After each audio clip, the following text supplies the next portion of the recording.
Good afternoon.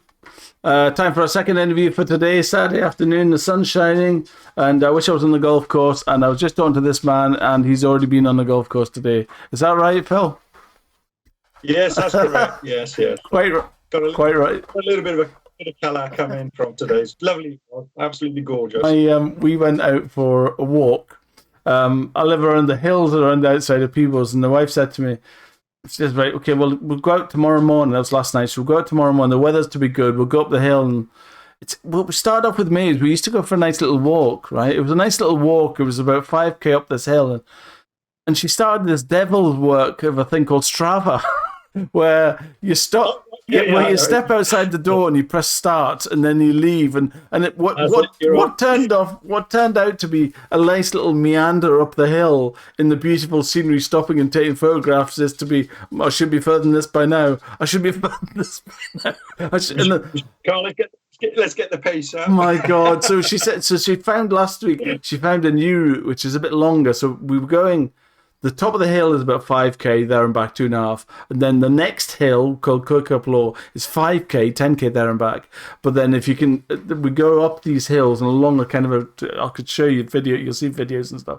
And it drops down onto a thing which makes it 14K. So she says, okay, what we'll do is we'll do that. I said, well, we'll do the long one if you want. I said, but we either do the 10K and we run, or we do the long one and we'll just walk it and see what it's like. Okay, that's fine. I'll just do that. So we gets up and the Strava's on, and literally, Phil, I swear to God, I'm straight out the front door and she's about probably 100 yards in front of me, walking, charging up. I said, Becca, what are you doing? Man, I've started the watch. Oh my God! Reminds me of my wife. She's exactly the same. Is she? As soon as she gets out, it's like, right, here we go. Have a look at just what's happened to meandering. What happened to a nice gentle walk? Why do you have to? And smelling the roses. And then just stopping and taking, oh, look at there's a little bird over there. Let's take a photograph. Oh, look at the sheep in there. No, none of that. Literally, my legs are burning. And it's about literally a 500 meters uphill. It's like a Welsh mountainside thing, right? So we're climbing up this thing, and I'm thinking, what am I doing here? I should have been on the golf course. I was invited to play golf. Have you ever played at Braids before? No. Haven't you, in Edinburgh? It's a council course in Braids. If you're ever in Edinburgh, and it's the cheapest course going, it's like 15 quid. But it's like, the highest point. I don't know if you know Edinburgh at all, but there's pretty much on the bypass. There's pretty much a mountain that looks over the town, and at the top of that area, there's a golf course actually, which is a council golf course, but it's it's in between gorse, and it's really neat. There's a few hidden greens. There's actually a tee where you're standing at the tee, and there's 6-foot gorse all around you, right? Around the tee. So imagine you're standing at a tee, there's gorse everywhere, and there's a white and black marker in the middle of the gorse, right? Which is just that's your line. You can't see anything. You can't see any fairway. All you can stand at the tee is see this white and black pole and say, just aim there, and the distance, right? It's 225 yards, and you're like that. What does it do? How much gorse is there? Not got a clue. It's I love it. I love the golf, mind. I'm not very good, but you're obviously keep you fit and keep you wealthy, don't it? And it's good, really good social. And you're into so tell me about the seniors thing. How did you get into that? Well, I've been into golf most of my life, as I mentioned. Played as a junior then, and obviously, I think what happened is when I started looking at retiring from golf, I thought, right, where am I going to go? From badminton, you mean? From badminton? Yeah, from badminton. Yeah, where am I going to get my competitive juices going? And I thought, okay, get back into the golf, and I thought, right, okay, I'll start giving this a go. And, like everything, I picked it up pretty quickly and got down to sort of like a 2 handicap pretty quickly. And then how bad were you when you first started back again? Were you like 18 handicap kind of thing? Do you remember being like that? No. I think I was about 7 when I started. Did you? That's amazing. Wow. About 7 handicap. But I'd learned as a junior. I had a fairly good basics from when I was a junior. That's key, isn't it? I picked up all the bad habits, I think. Yeah, so I had good basics, and so like everything, when I decided, right, badminton was going to start taking a back seat, while I was working, doing, I found myself other jobs. I thought, well, I need an outlet. You need something. What can I do now? That isn't too stressful as well. My body had taken a right bashing with all the training I'd been doing over the years and years and years. And I suppose golf was it. And also, I could transfer all those skills, the mental skills and sort of, playing under pressure. Yeah. So got quite good at club level. Then I got obviously in the county level, played with the county for a long time, Bedfordshire County, and quite successful at that. I won a couple of tournaments with my son at county foursomes level. At county foursomes, we've won that together. And he was a pro. And so he's now, but he's back to amateur status, but he's +2 handicap, he is. So if you shoot 70, he has to shoot 68 to shoot 70. So he has to have 2 birdies to be level par. So he's +2, isn't he? Yeah. So So I've seen him today. Seen him today at the golf club. So so it was great. I mean, and then like everything, as you're getting older and older and older, kids are growing up. I started then looking forward to playing seniors golf at 55. At seniors Is that golf, the age at 55? And then I got into the Welsh team in my first year. I did all the Order of Merit events, travelling around the country, and managed to end up getting selected to play for Wales. Is that what you have to do? You have to travel around Wales to be playing events, do you? There's events, but they're all over the country. So you have the Scottish Open, you have the Irish Open, Welsh Open, the English Open, and you get points if you get in the top 20 or top 10, for those types of tournaments. I didn't even know these things existed. So you go on the Welsh Golf Union website or the English Golf website to look for the Order of Merit events. And then for seniors, it gives you a list of tournaments you've got to play in if you want to be considered to be selected for Wales.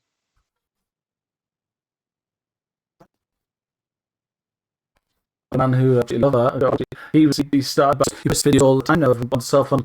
He's a member of I think he's one of the North Eric golf courses, and he's a member on a course near where he lives. He just plays all the time now, and I think it's a Badminton thing. I think it's a mentality of commit yourself to something. To be fair, he's. I know so many badminton players who play. I mean, Kevin Stango. Yes. Yeah. His brother, I think it's his brother, Kevin Gary does, for sure. Yeah. Jim Mailer plays. Andy plays. Is it Peter Mills, who plays for England, or used to play? Oh, right. He's off. He plays off 1 handicap. I'm interviewing tomorrow. Yeah. Of himself for the yeah. So there's a lot of players, and it's it's something you can do now for the rest of your life, really. Yeah, I think it's more of a dedication thing. Like people that play badminton are obsessed with badminton. People that have been good have something in their nature which gets a hold of something and just fights to beat it, whatever it is. Makes you competitive. Yeah. Very, very competitive. But a lot of those skills can be transferred. Yeah, do you think so? Yeah, I think so. Definitely. I mean, when you play in badminton, you get used to walking on a badminton court with a big crowd. Yes. I mean, so when you stand on a golf tee playing for county or playing, say, for your country, and there's a lot of people standing around a tee, to me, it's just the same thing. You learn how to deal with that sort of pressure and the expectation as well. And, obviously I was number 1 for Wales for quite a number of years in badminton. And that expectation of going on court first to try and get Wales a good start, you sort of get used to that. Because initially when you do start when you're number 1, you go on the court first, you think, all right, can I live up to that expectation? And over time, as you get better and better and you get used to it, you actually learn to enjoy it. I used to anyway. Jordan Hart, yes, who's just I do know. I don't know her personally, but I'm friends with her on Facebook, and I've been keeping track of what she does. Yeah, the Poland thing, that was an interesting one, wasn't it? I think she has a love-hate relationship with badminton players, to be honest with you. I think there's something there, isn't there? It's an awfully difficult... I mean, it's a difficult decision. I mean, I'm looking at the fact that she's 26, I believe. Yes. I had a look at the podcast regards reasons why. I sympathise with that. I mean, I would imagine that there's a deal going on there with Poland, that she obviously plays there. Steve Butler, her coach, is there. I know him quite well. I played him many times in my day. And I think there's probably a deal going on where she'll get free usage of a lot of the stuff that's there if she guarantees them to her. Yeah, it sounds like from what she said, it sounds like she's got pretty. It sounds like, to be honest, a bit set up. I think, to be honest with you. And the thing is, you've got to do. I mean, I know quite a few players who've been in that position, and you've got to do what you believe is right for you. And we are in. I mean, we are in different times. Oh, yeah. Phil, could you do me a favor? You've started this meeting, right? Yeah. You need to send this invitation to Peter. He's waiting for the invitation. Oh, right. Oh, sorry. Yeah. So just copy share it. I think there's a share button in Skype.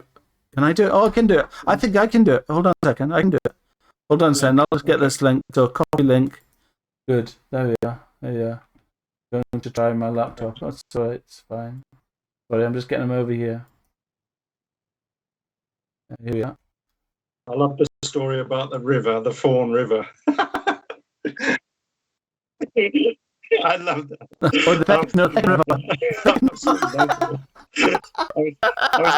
I was in stitches listening to that. That's a place. I need to Google it. Yeah, the Fawn River. Yeah, we were talking about it yesterday. And what did you say it's called? It's called what? The Fawn River.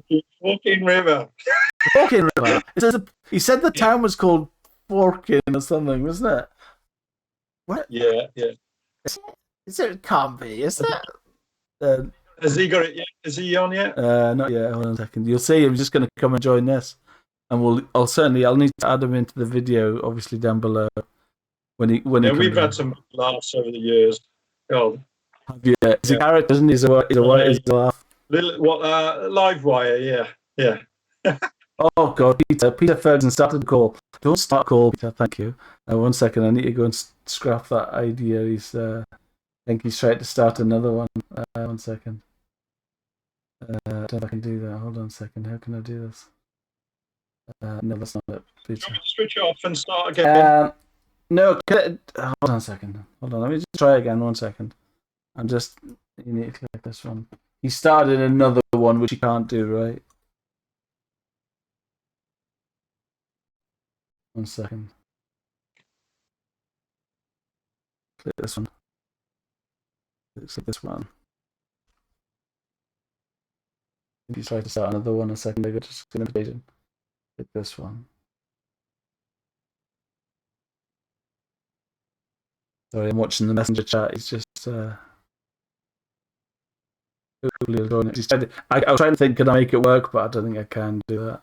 Yeah, we all have to be on the same call. I could technically do it, but it's messy. It's a lot easier if we just coming on shortly. Yeah, Forking River. I was just doing that actually. Forking River. How do you spell it? Do you know? I think it's not the way that we would say. I think it's something like FAUGFGH. Yeah, it's the way they pronounce it, I believe. Not the Forking River now.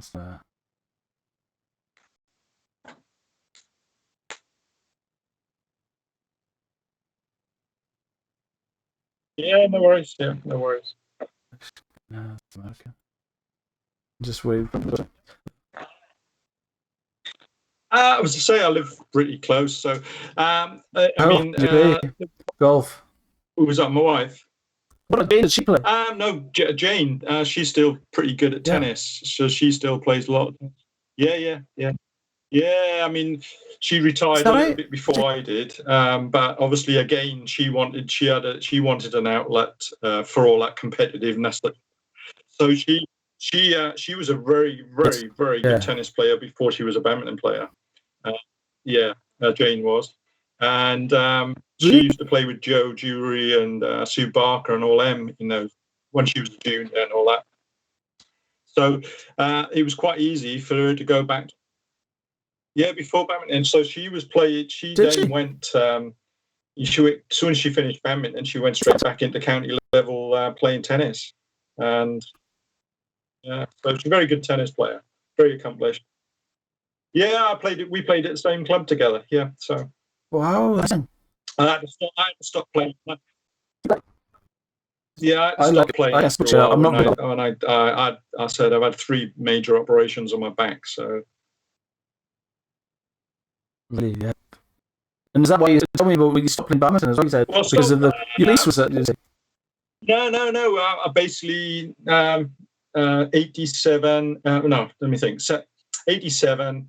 Obviously, I had my first child. And then it was like, I was thinking, I need some sort of security, and like everything, contracts were not so much forthcoming because contracts were changing in those days. They were going more towards teams than they were individuals. Unless you were like in the top 10 in the world, individually, they were looking at, say, Carlton or Yonex were going, right, we're going to have a whole team. We'll have the whole Polish team. We'll have the whole German team, and that's what they were doing. So then I realised also I could get injured just like that, and got a mortgage, young child. So I decided to start.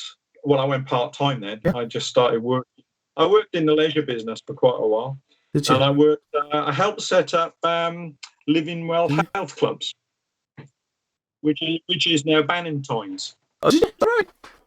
Yeah, so yes, that's huge. I was involved in the first setup of the first one in this country at Milton Keynes, on Sunset Boulevard. Really? Yeah, health and fitness club there, Living Well.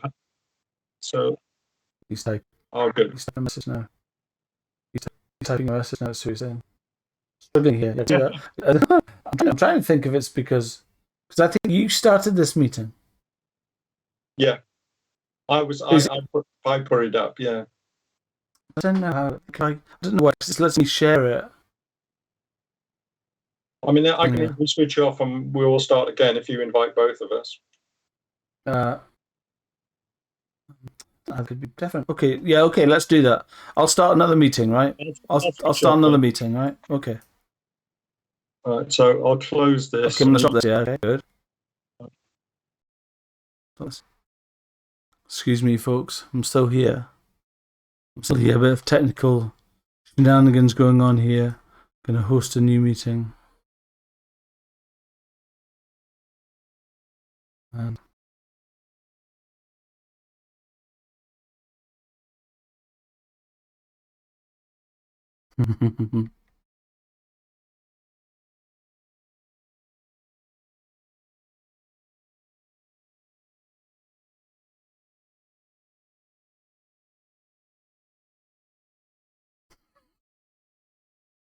hello. Oh, Phil's there and Peter. Wow.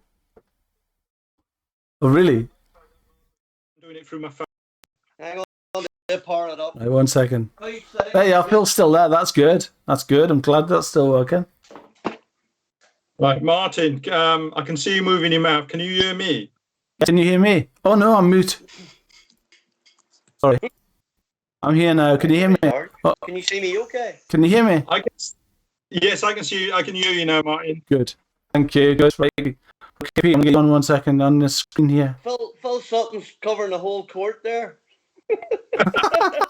He's on one side. Nothing different there. I tried, but he's playing nobody. He's playing me. And he's always going to win, even now. I'm just a spectator in the top corner there. I'm getting you on. 1 second. Here we go. 1 second. Where are we? Were you golfing today, Phil? Yeah. Well, you can tell, but I'm red. Please, greens are awesome. Really quick. Right. Do you play Pete? So, yeah. Managed to play handicap was the main thing. Not the same level as he plays. Like I'm off. Well, the last time I played, I was playing at McElroy's club. Oh yeah. Bangor. Yeah, I know. I was playing off 4. Yeah. Weird. Well, impressive. In fact, But that's McElroy, when I joined the club, he was 13 or 14. Michael Donovan was pro. That was his coach. really. Yeah. Really nice guy. Like very humble. After he won the Quail Hollow, the following Saturday he was in the shop selling Mars bars. Really? True. Honest to God. Yeah, you love it, don't you? It's great when that happens. Yeah. And then he brought the British Open over and left it in the back of the pro shop for the members to see in the silver case. Brilliant. Mine. I was you went at Lowry. One of you won the British Open over there. That was fantastic. Oh, aye. At Portrush. That was brilliant. It was funny. My dad was at Royal Portrush when Faulkner won it in 1958, I think it was. Well, Portrush holds a lot of memories for me, I must say. Right. Oh, aye. Korean Open or golf. What's the name of the pub on the water there? Is it a Jolly Anchor or something like that? Well, there's the Remore Inn. Martin and me were talking about that last week. There's the Remore Inn. There was the Harbour Bar. Harbour Bar. Harbour Bar down at the actual overlooking the harbour. Yeah. Is that? I mean, would that be in somewhere? I know that in '79 we came to the Coleraine Open and we had a big party there, I think. Yeah, let me think now. We had several up in a hotel in Coleraine, the Lodge Hotel, but there was one in Portrush. You're right. Yeah, well, that's where I met Jane. That's where we got together. Right. Yeah. The Coleraine Open brought some players. Jane and Nora came over to play in Coleraine in 1979. They must have put some money. That was Bush Mills. Yeah. Bush Mills was giving the money up. Yeah. But is Martin there, is he? No. No, you're behind Phil. Phil's about 6 foot tall on my screen here. Yeah, I can't see you at all. Is he? Yes, as well. Hold on a second. I am there, but I don't actually know where. Yeah, I've been recording for ages. Doesn't matter. I have so. I've been recording for ages. Me and Phil have been on for ages thinking, where's Pete? Yeah, big chances caught too. Oh, you've got small. Don't be 5 o'clock, you skitter. And Pete, he started it sooner, early. It wasn't my fault at all. It was his. No, I can't see you at all. Can you? No. But anyway, Phil's better looking anyway. It's recording. You'll see me when you see the recording, but there's no question about that for sure. Do you still play golf then? No, I gave it up a wee while back there, but I might go back to it when I'm retired, you know. Yeah, you definitely should, I think. Especially it's one of them things that you can... Phil was telling me he's into the seniors and all that stuff, Phil, right? Yeah. It's something I sort of, it's like takes over when you get into it. And I'm saying season's just starting now, and the tournaments all start in the next 3 or 4 weeks for me, and I've got about 5 tournaments in a row then. So, are you still a member, Peter? No. But then I think it's like what Phil's saying.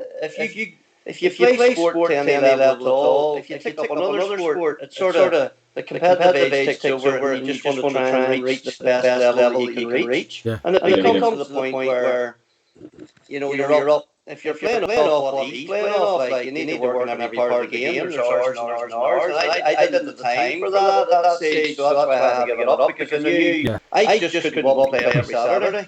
I had to go up and practice 2 or 3 times a week. I think that's just the mentality of the badminton player as well, I would say. Would you think that, Phil? Yeah, we talked about the transferable skills. Yeah. And then you take a lot of the stuff you did in badminton, and then you have to get organised. You have to discipline, practice certain areas.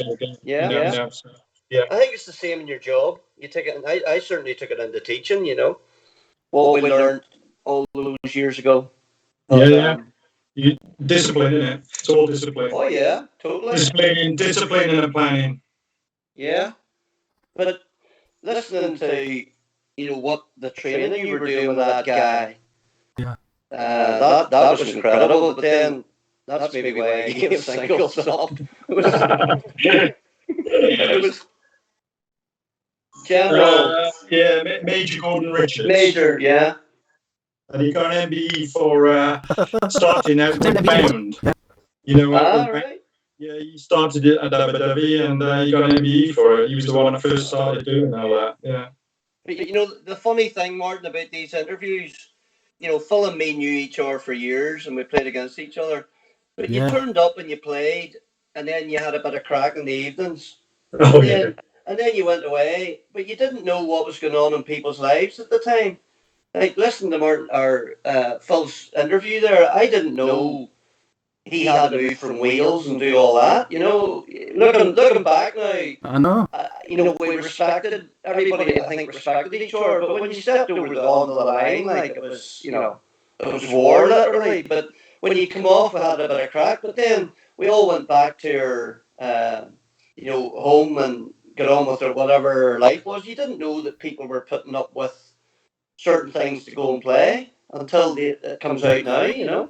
That's what I thought was interesting too, was that Phil, I remember I asked you the question if, Phil moved away from Wales because he reached as good as he could possibly get in Wales and the competition wasn't enough in that area, when actually you still had plenty of competition that you were chasing after in Ireland to need to do that.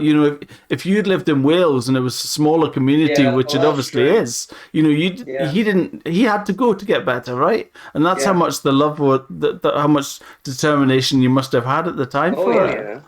But you see, it was, you were talking about, I think it was Redbridge? Yeah, well, I say we had a quick chat outside of this, Martin, and I mean, one of the biggest influences certainly on my career at a certain point was Ray Stevens, and I'd met Ray Stevens. I played Ray Stevens in the semi-finals of the Sun Belt Open in Coleraine in 1978,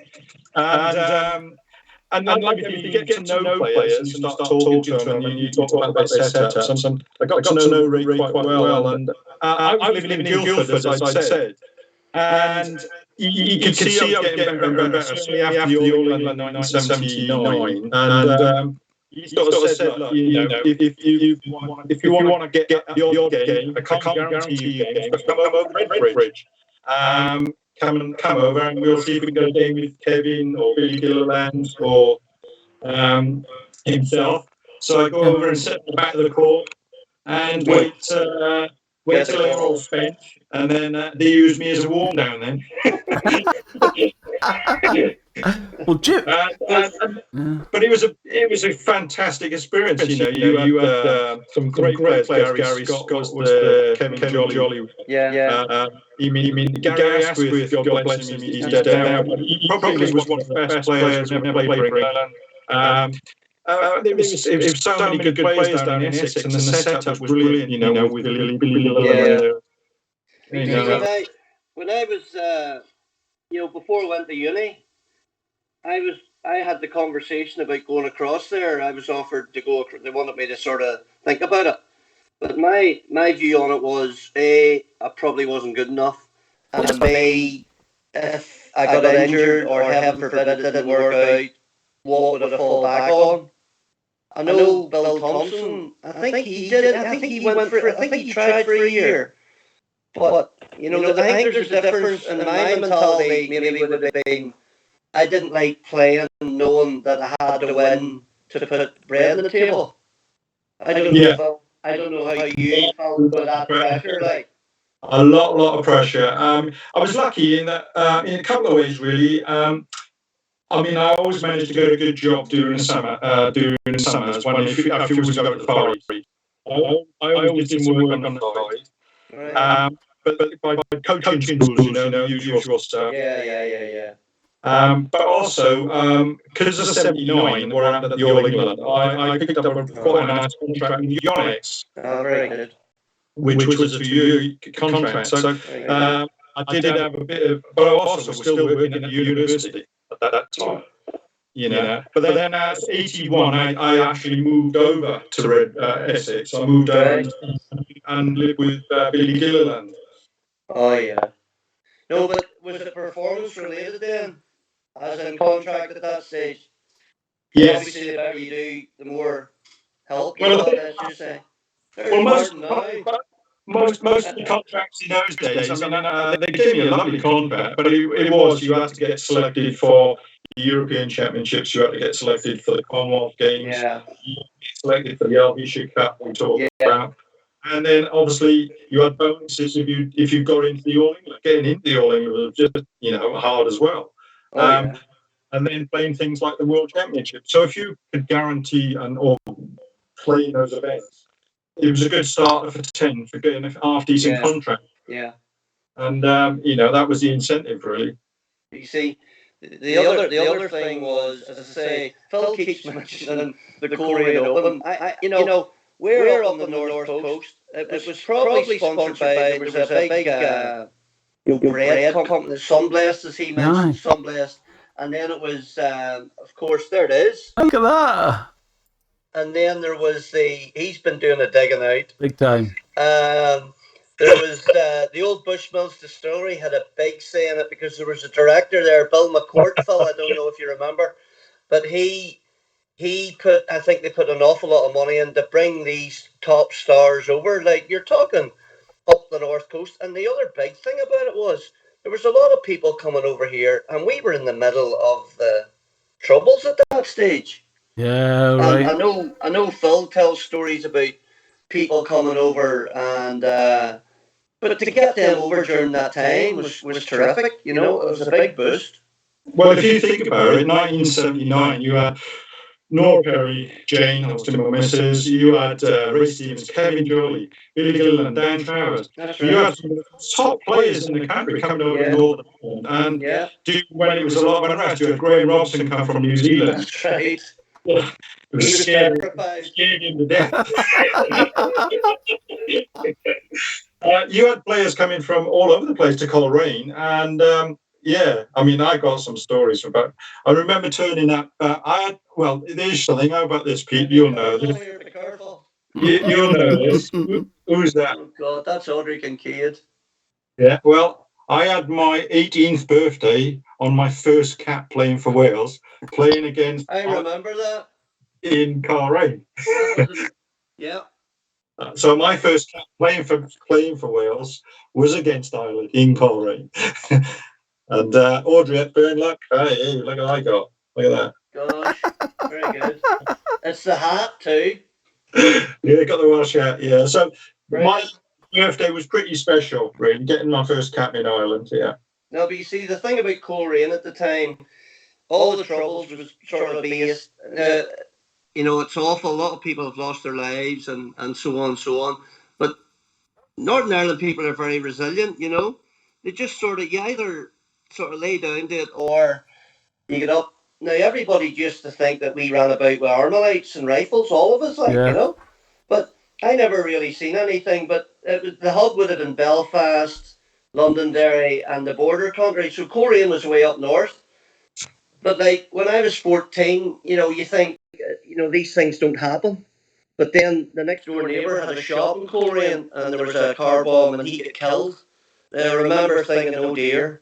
But you either accepted it or you don't let these people win. So we ended up travelling, Belfast through, there's checkpoints all the time. You used to get flagged down the British Army and the police got you out of the car. You were searched. And if as Ricky would have said, if you were lucky, you get frisked. But we were going up and down all the time. And the police probably didn't know what was going on at the time, but I don't know the history, but I'll tell you a couple of funny stories about it. Now, Callum Hall, I don't know if you ever played with Callum Hall Belfast. Yes. I remember all the bullet holes. Yeah. But it was right at the top. Can you imagine? Yes. If you want to say it across. And I don't know if you can see me here. And the Falls Road is with the Roman Catholic, and you would go up the road, and at the top was the McCallum Hall, which is the worst place you could have it. But this hall was massive. There were 6 courts in it. Beautiful hall to play badminton, but the coldest hall in the world. When you walked in and looked up to court 6, there was a mist. It was that cold. But if you were going up the Shankill Road, the police stopped you late at night if you were going up. The boys, the ballyclavas would stop you. And they'd wind the window down a wee bit, and you would say to you, spell the. So you would go T-H-E. And if you're on the Falls Road, it was always the letter H. So spell then, you go T-H-E. So the way the people there was an H, Protestants, and H was for Roman Catholic. And you had to remember where you were, otherwise you just dragged out the motor. Wow. But I remember walking into the hall, and we're all going, they said, this is a bit of a different type of sports hall, different that you play. And it was, you walk in and they were going, what are ours? They're all ours. But we used to travel to Ireland every year or every other year for an international match against Ireland. And I can honestly say, we've had some of the best times ever. The people, we always have a great time with all the Irish people. The people are great, but the only downside, as Phil's saying, we had players on the Irish team, let's just say they were in the security forces. Yeah. And if there was an international down south, they weren't allowed to play, they could go down. Yeah, you can't go down. No. And it was interesting to say the least. We had boys and maybe 2-3 players. So for the internationals, they were out of it immediately, because they weren't allowed over. Now, you had to add time on, you had to add half an hour to go through everything.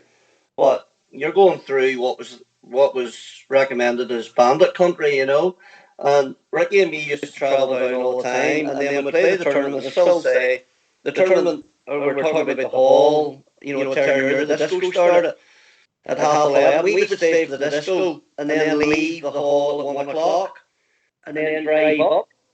But there's the main road. I don't know. I'll try and tell this quick. The main road. Give you an idea what it was like. The main road was through the dock town, so it was slower. But there was a road up. The back road was called 3RD. Now it had 20 miles straight, so it was quicker. So I was coming up here one night, and at the top of that road, you have to turn right. You go into Dundalk. Dundalk is just on this side of the border, and then Uri's on the other side. There's 2 miles, and I turned the corner, and there was the white light, and I thought it was the Garda, the southern place, but it wasn't the Garda. It was the Ballyclava boys across it, and I thought, okay, I'll lose the car, but I've had it. And you had no choice, because they go behind you with the baseball bats and all this. So this is 2 o'clock in the morning. So I put the window down a wee bit, and this boy came over and he said to me, "Where are you going?" I says, "I'm going home to Bangor." "Where are you coming from?" "Dublin." "What were you doing?" "Playing a badminton tournament." And he walked away. Spoke to another guy, and the 2 guys come back with torches and shot at my face. This is true now. And they went, "I told you, it is him. So they said to me, "Are you Peter Ferguson?" And I thought, oh my God, they're looking for me as well. And I went, yeah. And he goes like this, "I told you it was him." Now, there was the tournament we played in, it was called the County Line Tournament, and this was in Dundalk. We watched you last year, and we watched you playing against India and Uri, isn't that right? I said, "That's right." And he says to me, right, and I'm going, okay. And he shouted at the other boys, "We know him." But then they said to me, "What rackets do you use?" Now, at the time I was with a carton, I used 3.7X. I sit there in the car. Cut a long story short, I got out of the car, showed them the rackets, and they said, do you want a hit?" And I said, I'll have a hit with you in life when I come down. They said, "No, now." And I went, well, fair enough. So they pulled the barriers around, there's a lay-by 25 yards up the road, you pull in there, so I pulled in there, they pulled the car around and met me, put the beam on, and we had a hit for 10 minutes with these 2 boys. And then I drove off around the corner, basically, and changed my underwear. But they were in the tournament the next time they spoke to me. That's what you were dealing with, Yes. But we situations Wow. we were supposed to come by train. I think we'd come over on the ferry, and we were coming over on the ferry. I was up to Belfast. I was up to Belfast. We were due to come on the train. Then we got guys turning up in a minibus saying, and we can see guns. Plans have changed. We think there's going to be a problem with the train. We got the train. We got to the match, and they said, they said, to blow up the railway. That's right. That happened all the time. That's right. That happened all the time. The Dutch come over. We're playing a train, Holland, England, and ourselves, and bomb scare in their hotel. They all thought we did it, to get an advantage. But you know that other Zoom call we do? The boys from Scotland asked me what it was like. That's what I'm saying. People didn't know. We don't know the background, because they said, "Who did you play for?" So I played for Ulster, and we played the English county matches in Birkenhead because nobody would come over. So we had our home matches in Liverpool. But I would play for Ulster. I remember. I played for Northern Ireland in the Commonwealth Games. I could play for Great Britain. And I could play for Ireland. But obviously Northern Ireland, you have Bread of Heaven, isn't it, for the Commonwealth Games? So, and we had Danny Boy. But then Ulster and Northern Ireland had God Save the Queen, and down south they had the Soldier Song. So when we played in international, they couldn't play God Save the Queen, and they couldn't play Soldier Song. So, and the flags were the same. We had a blue flag, I don't remember, with Dublin in the middle of it. And when we walked out, it was diddly diddly diddly dee, diddly diddly diddly dee. So we didn't go out under anything, which was embarrassing, but at the same time, you couldn't with the political stuff over here. It was sad, but you just called it. It's just what it was. What interests me is, I hear all of these stories of people travelling to play, and to find out where the best games were. I'm going to go there, and it just doesn't happen now. The structures of the juniors and the structures of the national game just isn't like that. The idea of hearing Jim Mailer going down to Wimbledon on a weekend because he'll get a nod. Yeah. He's going to get a nod that the bunch of Danish boys, Morten Frost, was coming over for a weekend. Why didn't you come down to Wimbledon? And you get on a train and go to Wimbledon to play. That's gone. I mean, that just doesn't. The people I'm talking to, they are. It's employment. If I say to them, would you consider playing? Would you consider going home at night and playing with your mates? I said that to Holly Newell the other day. I said, so she's a Scottish national, was the singles player, now just going into doubles. And usually a character, a big personality with their own opinions and all that. And I would say, okay, so if you went home and your friend said, would you want to go and have a game of badminton? She would say, are you mad? No chance whatsoever. Yeah. And they're so controlled as to what they learn and who they learn from that they couldn't go anywhere. You're talking about going somewhere different to learn from somebody. I know Phil. Phil's obviously done that, but it's all just made up. I suppose now it's so structured, right? Isn't it? Yeah. I left Guildford in 81. I went and lived with Gilliland in Redbridge. And basically, because Phil organised everything, he organised all the courts but all the players helped each other. I mean, obviously predominantly a double mixed player. So he would go, I want to practice serving, driving, and keeping the shuttle low and all that type of shots. You do that for an hour. He's doing his stuff. Then you say, well, I want to work on attacking work. So I was because he wanted to do defense work, and then vice versa. You say, well, I want to spend a bit of time on neck shot and knocking off, and then so we would so you all each other, and he likes of Darren Hall, Ray Stevens, Kevin Jolly. I mean, Jane and Nora were there. Nora played against the blokes. Because Jane and Nora say, we'll play two against one to give you a good game of singles. Yeah. If you then partner up with somebody to give us a game of double. And that's why that level there went up. Yeah. No, I think the mentality has changed. Having taught, as you know, PE for a number of years I've had. The kids, I had crawled my hands for game about 60 miles away. I've talked about getting lifts here and there. I think youngsters, maybe I'm wrong here. Youngsters nowadays expect you to be lifted and laid, literally. Like I put kids that are great footballers, and they go up on the first night and they don't get picked, on this team. And they don't get back. They don't get picked. But I said to him, would you pick me if I turned up? No, but that's different. But I said, you're not challenging yourself. But I just think the mentality was different there because we had to do it. And you wanted to do it. Now, I'm not saying everybody's like that, but I think maybe nowadays people get it too easy. Don't know if that's fair comment or not. But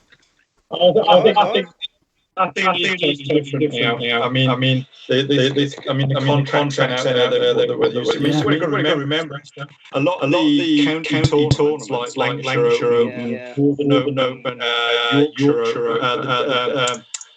Yorkshire, and Wimbledon. These tournaments were as good as a national tournament. all right. Whereas now, you had all the players playing, the Lab Trophy, for example. Right. They were top tournaments. You had the best players in the country play it. And if you were playing you need to go play in the Estonian Open or the Austrian Open and stuff because these tournaments were a lot the standard so much higher. So if you won types of tournaments, I remember playing the Lancashire Open, and I'd play Vic's four wet. No. Beat him. Glenn Milton in the first round, four wet in the second round. I beat Steve Butler in the semi-final, and Harold Clower during the final. And that's a Lancashire Open. Wow. Yeah. But you see, that's where I noticed, this is the difference really. Phil played those tournaments on your level, stays there. What happened we went over to the tournament, played. It takes you a wee while to speed of it and stuff. But then when we come back, to playing a tournament here, you get into bad habits again. Yeah, that's right. You drop standard slips. If you're playing at that level there, your standard is bound to stay there or to improve. Whereas much of the way with the other players, we were playing at high level and then having to drop back and then would struggle to get back up to that level. Like we had great results in doubles and mixed in the first round. Couldn't maintain it maybe in the next round because every round for us final if you know what I mean. But it was difficult. But many games did you go to, Phil? Commonwealth Games. Yeah, I went to 1992 Brisbane. Yeah. I went to 1996 in Scotland. Right. Actually, the photograph that we put on the website, I'm the one in the website. 1992, sort of, it was a Heinz type job. I went to Indonesia and trained for 4 months. I got a contract, and they said they'd sponsor me to go and train in Indonesia. Try Commonwealth Games in Australia, and so I had UDR coach to me for 4 months. Where about in Indonesia did you go?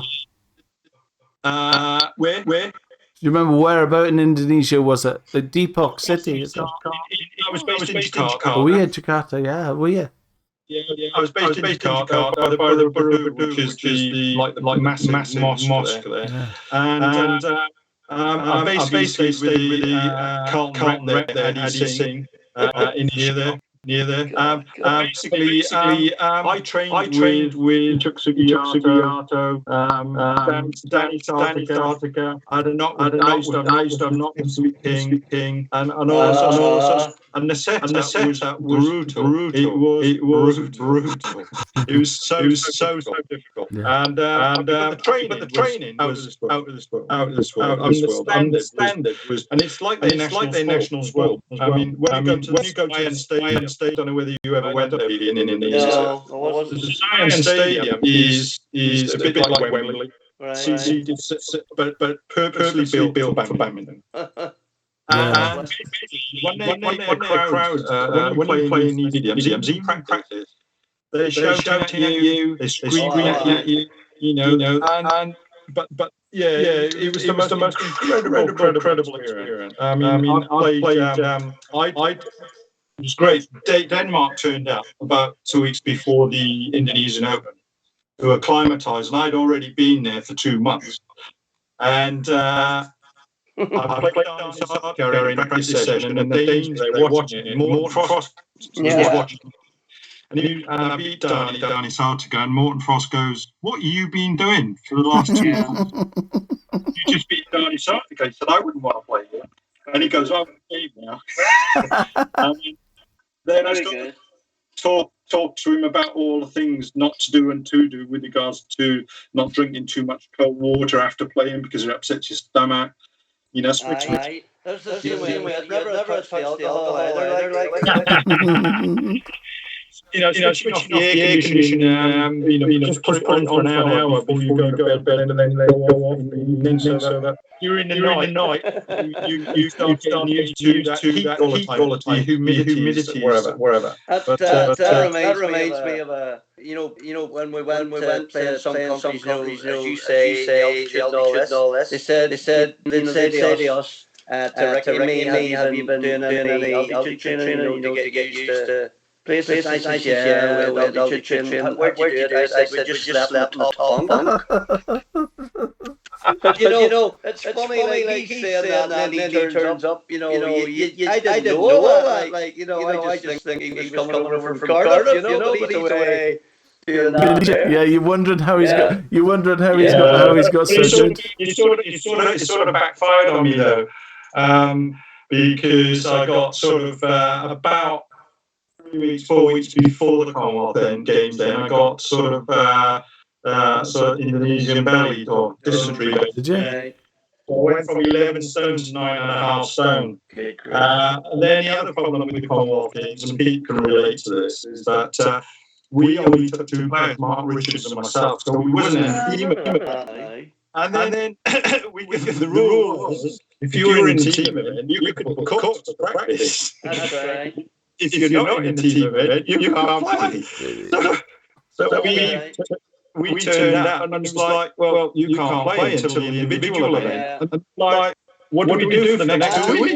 That's why I don't remember Wales as a team playing. You never played in a team event. Because you're right, we booked courts, and this was our claim to fame was we were knocking up, and beside us, the court beside us, was the Sack Brothers. Yeah. And we asked them for a hit.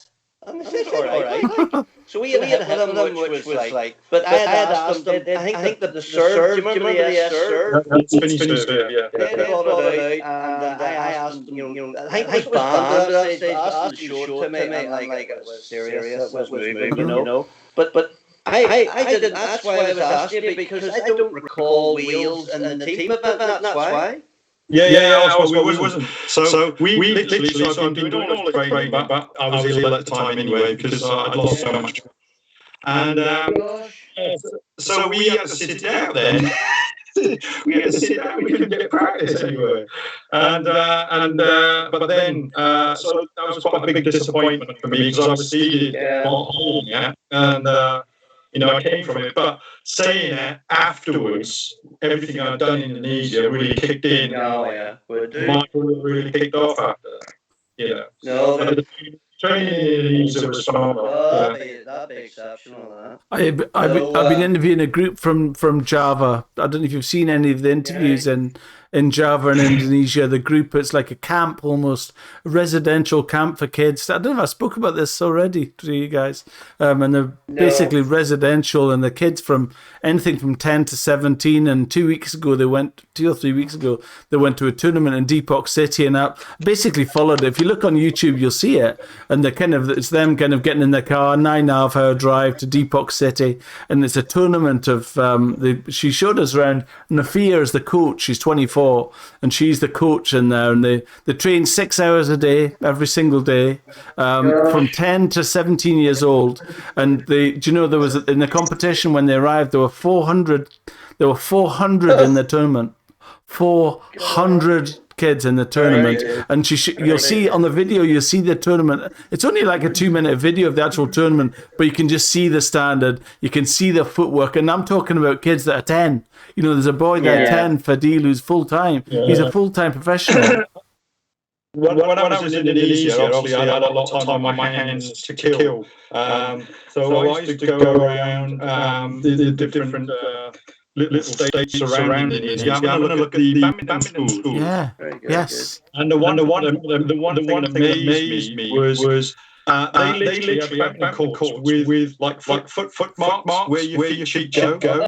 And basically these kids at a very early age were doing this for footwork patterns without a racket.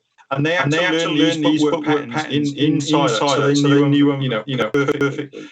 And then they would let them hit the shuttle once they were able to do these footwork patterns. But the biggest, what you find is the biggest area of physical training I learned went into Indonesia and then to the camps was they really pushed them hard between 15 and 18 years of age, that 3-year period. They really did. Yeah, well, she's one of the only girls. She's 24 years old, and it's basically the school is all boys, 17, 18, 20, and she just plays singles. So this is a 24-year-old girl playing with some of the best boys. So you can imagine how amazing she'd be. And I said, so do you compete? Or she said, no, I'm too old. I says, you're 24? So no, I'm too old. And Danilo, he was Danilo. I think no, it wasn't Danilo. There was anyway. Another one of the boys was like 22, 23, too old. It's crazy. Yeah. But I think back in our day, there was a difference between the mentality towards singles players and there was to doubles players.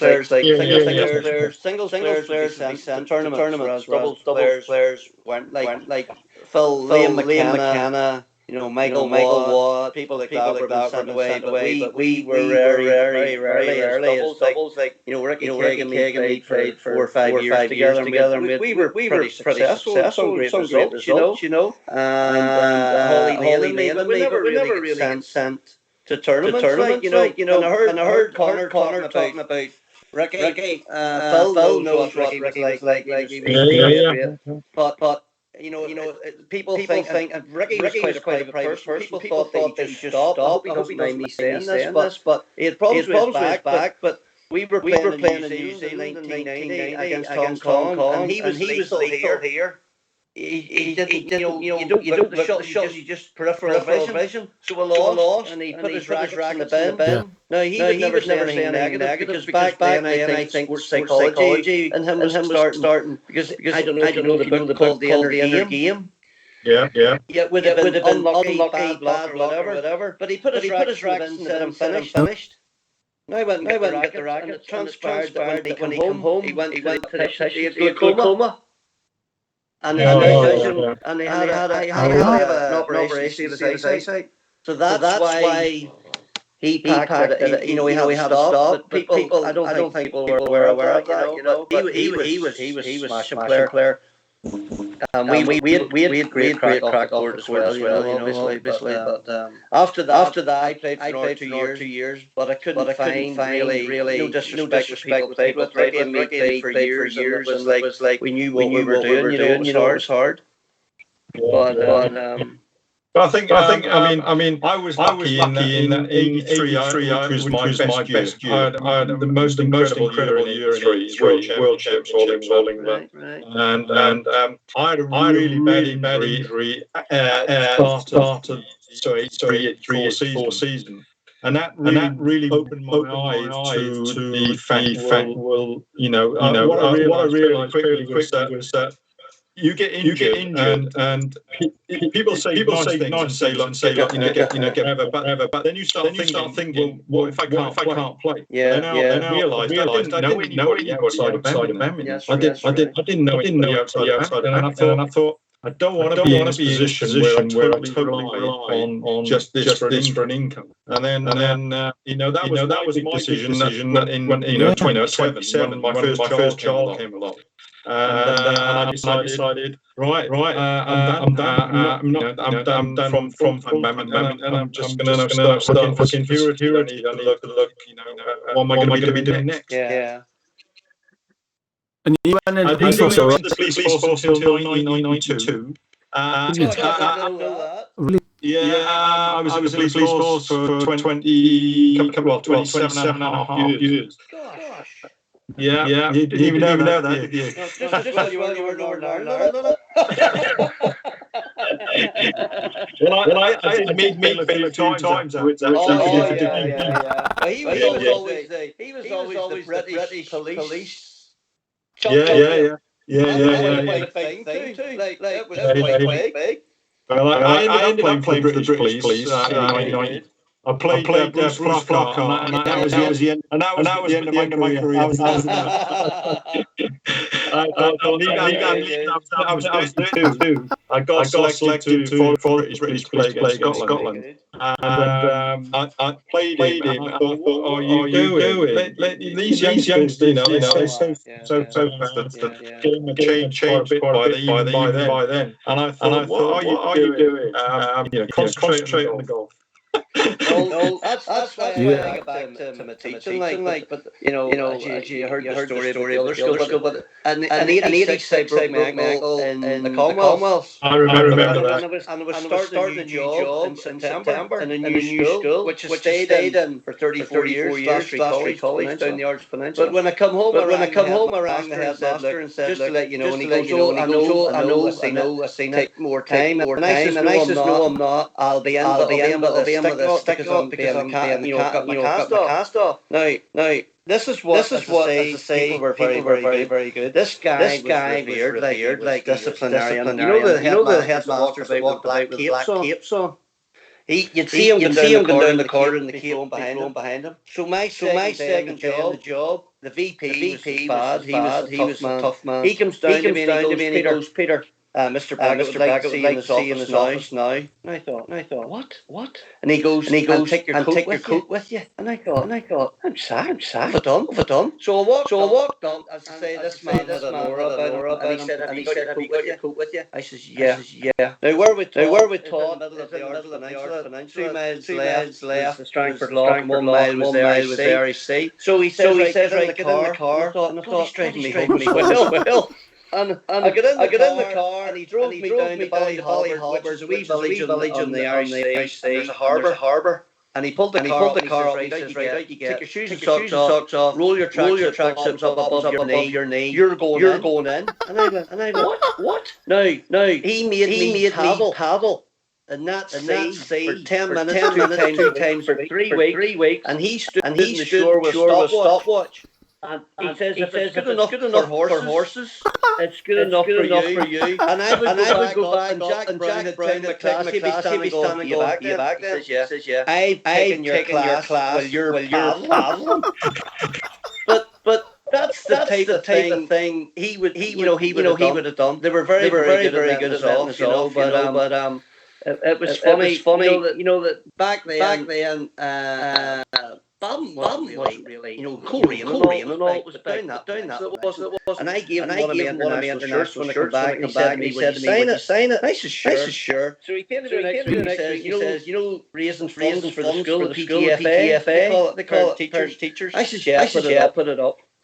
And then the PE department, we used to get lost property, they were good trainers, they only worn ones. So we would put them up for auction. The trainers got £4, right? My shirt £1.50. I was gutted. You're talking about part-time, working and do it was hard, like. Yeah. But it was only down to the generosity of people that you could do it.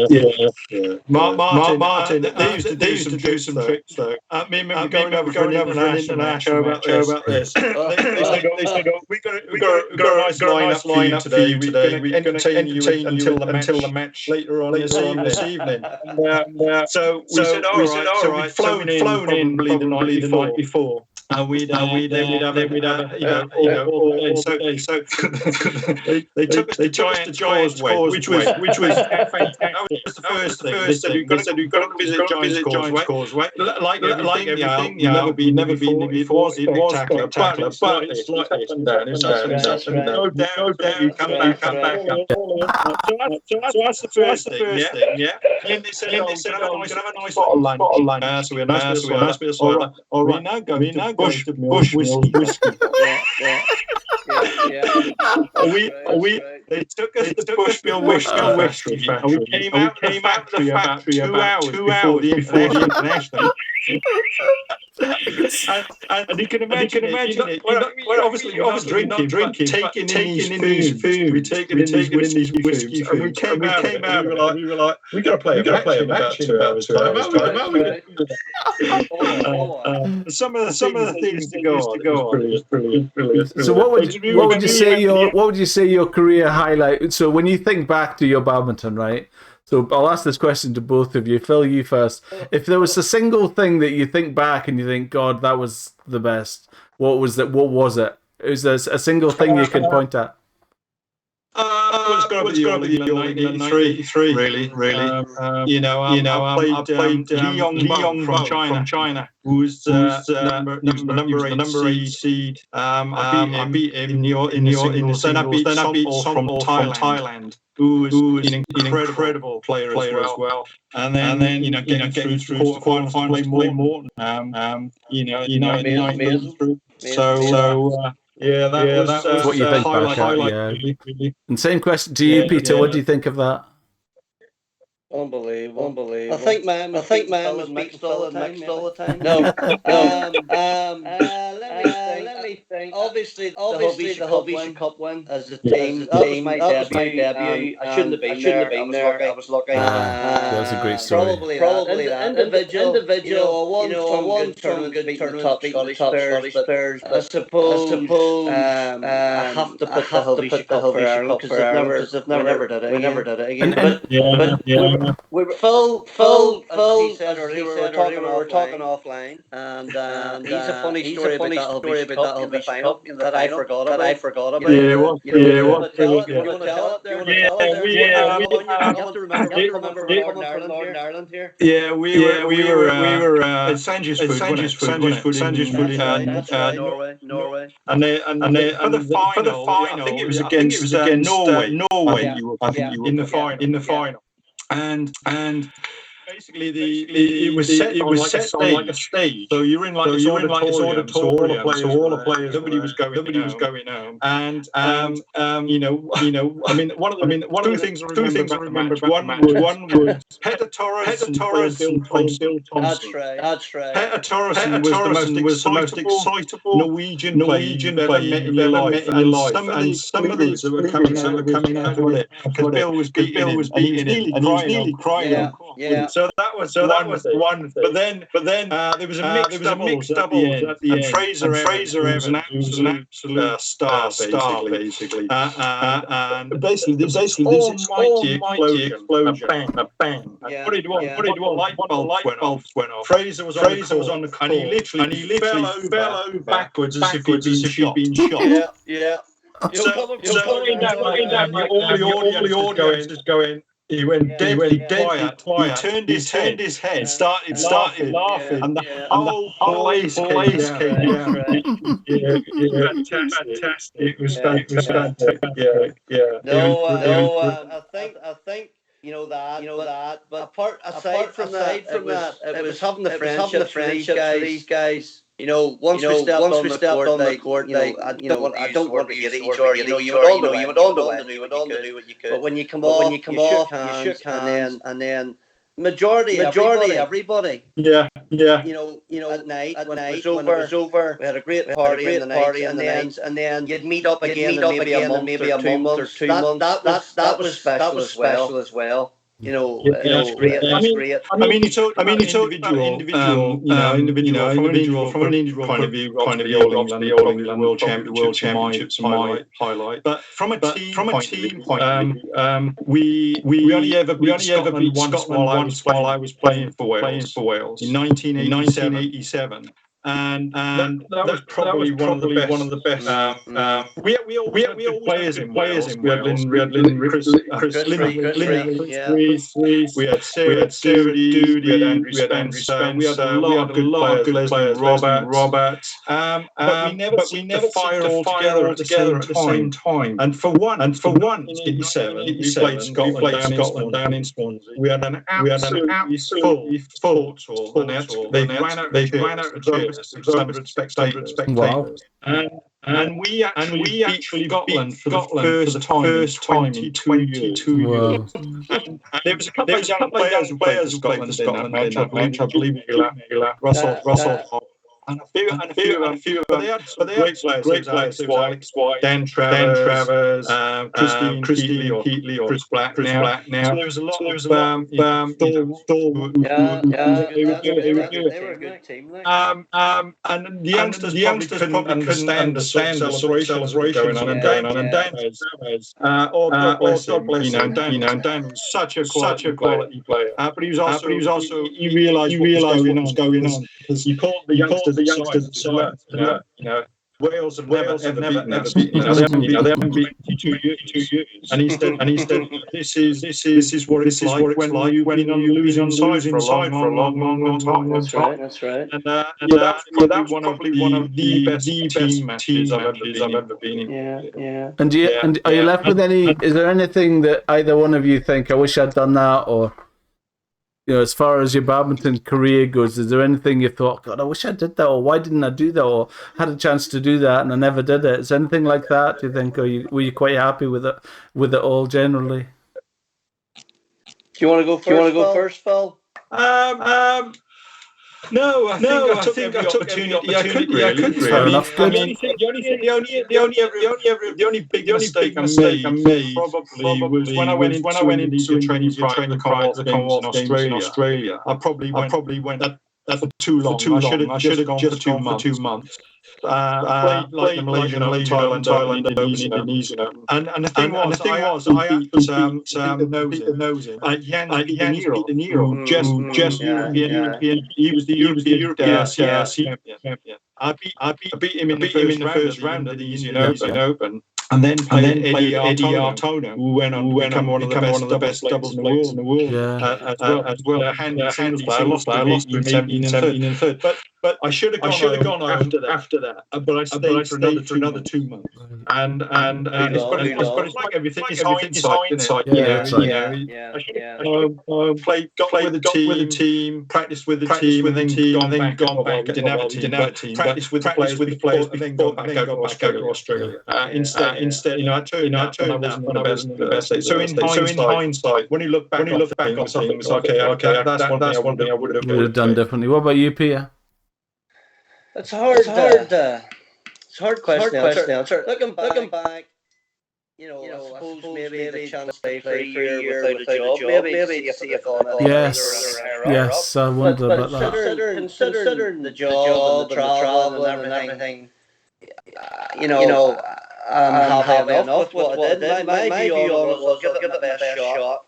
I can honestly say I never sort of went, I'll go here. And, yes, apart from that, I've had a great teaching career. I've thoroughly enjoyed it. Yeah. And I've managed to play badminton at the same time, and even when I stopped, like I did the large coaching with Dan, which was, I remember Colin Hepburn and the mate of yours, Mr. White. Oh, Chris White. Chris White. He's got to me recently. We did that for 7 years. That was great. That was great crack. So, looking back, I don't think there's no regret. Well, that's a great thing. I don't think. Good. Well, thank you. Let's wrap it up. We've been on for an hour and 10 minutes. I know, an hour and 15. I don't think you've been on for as long as that, Peter, but me and Phil have been chatting. Well, I'm just a wee bit worried about my start. No, it was fine. I would keep you right. No, it's fine. I would keep you But right. listen, it's great, and I'll tell you what, we talk about Zoom calling, and I have that bad memory. Maybe Phil, you should get on it because Travers and everybody's on Scotty, everybody, and the crack's good. But the one thing about it is, I see Phil's hooking stuff out of his scrapbooks. I went and hooked stuff out and looked, and it did make me laugh because we put it away. Yes, I know. And it's another life. And looking back now, another life. But looking back now and talking to you and talking to Phil about things, you think. But at the same time, it opened up. But at the same time, it opened up all what he went through. Yes. Through all what he went through. So you actually have more admiration. Thank you. Martin, before you go, Martin, do you remember the Elvis Cup when it was held in Belfast? In Belfast, Martin, we stayed in the Euro. For that. I was dropped for that. I was just back from breaking my ankle. Anyway, I'll listen to we stayed in Roper Hotel in Belfast. So we've turned up, and there's probably 3 or 4 teams in it, and so we get there. So we get there because we've flown in quite late. And in the morning, mighty noise outside the hotel. And there was thousands of girls. I think I knew Chris and Lyndon apart. I didn't know they were that popular. And Andrew Spencer, good-looking Andrew Spencer. But I thought, what are all these girls doing here? Ahar was staying in the same hotel. Oh, aha! Oh, that's great. Is it more? It's more. Yeah. Is it more? I think it's called Mornaka. Mornaka. Is that what it's called? Something like that. They were staying in the motel. So can you imagine girls on the Welsh team now? Right. Going down for breakfast, and they're walking in. And the Welsh girls are like, oh my God! And it was like, girls, we got to play some family. We got to go. No, we're staying here. You're all right.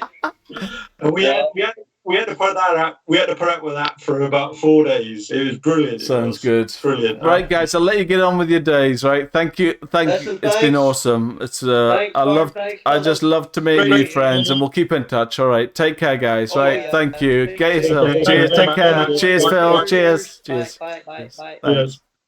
Yes.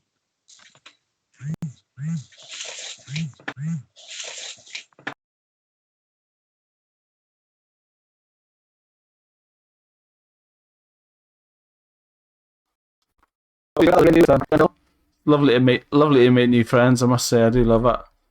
Some very interesting stories from old classic stories from Ireland from Peter. That was a cracker. So anyway, I hope you have a good weekend, everybody. Tomorrow I have Peter Mills in the afternoon, which I'm really looking forward to. So take care. Speak soon. Bye just now.